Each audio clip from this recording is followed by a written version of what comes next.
Okay, so now that you've unboxed the pedals, just take them to your bike and then take off the pedals that you've already got. I've got the double-sided SPD ones on there at the moment, so I'll take them off. They may vary to how, like, the tools you'll need, so some you'll just need a spanner, others you'll need an 8 or 10mm Allen key. So I can just go off what I've got here, but yeah, it's pretty easy to work out. Okay, so once you hit the bike, just take the pedals out. I've loosened these up before, so the left-hand crank has got a backwards thread on it. So if it's lefty-loosey, righty-tighty normally, it's just the opposite of that, so it's right turn to undo. The right-hand crank is a normal thread, so I'll just undo that. You can't see what I'm doing, but you know, I'm sure you've undone a thread before. Then I haven't got any of the grease to put on, so I'm just transferring over from one to the other. I took these pedals off quite recently to re-grease them, so that should be fine. Pop that on, like so. Now on these particular pedals, it's a 15mm spanner to tighten them up. So you just do that. And it says to tighten them up to 35 Newton meters. Okay, so they just hand tight on now. And I've set this to 35 Newton meters. I'll put it on the screen anyway as well. But it's 35 Newton meters you need. That's that one done. And then that's it. It's pretty simple. You just screw it on, screw the old ones off, screw the new ones on, and away you go. If you've not used pedals before and you're kind of getting these so you've got one side normal and one side not, I would fully recommend turning the, so there's a little screw here. Let me just show you. So this little screw here is basically the tension. So you can see there's a minus and a plus.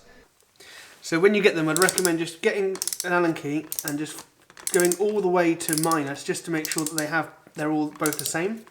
And then once they're both at minus, put your feet in them till you're comfortable. If it's too loose, just, you know, increase it one at a time, just so you don't end up having one that's quite loose and you just check that one, and then you clip into the other one and find that you can't clip out and then you fall over.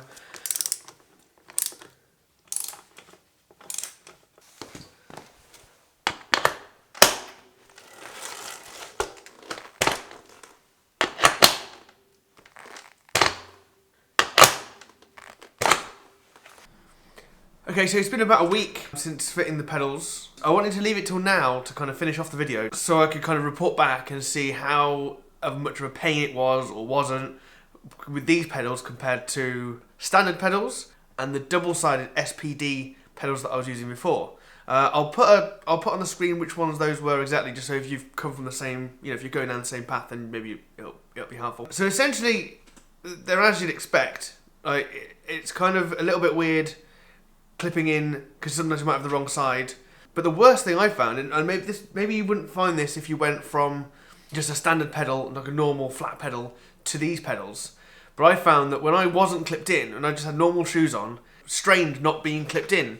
I think when you've been clipped in for nearly a year, every single bike ride, it's just a bit strange. So whether that's because the shoes I was wearing were obviously a lot, the sole was a lot thinner, so that my saddle seemed too high, so maybe I was overstretching a little bit. That went away, to be honest. After the second or third ride, that became more normal, but I still prefer being clipped in. Yeah, I hope you found this video helpful. If you did, please do leave a thumbs up. If you've got any comments about the pedals, moving from flat pedals to clipless and all sorts of other things, do leave a comment and I'll try and get back to you if I have the answer for it. And yeah, thanks for watching, and I'll see you in the next video. Bye.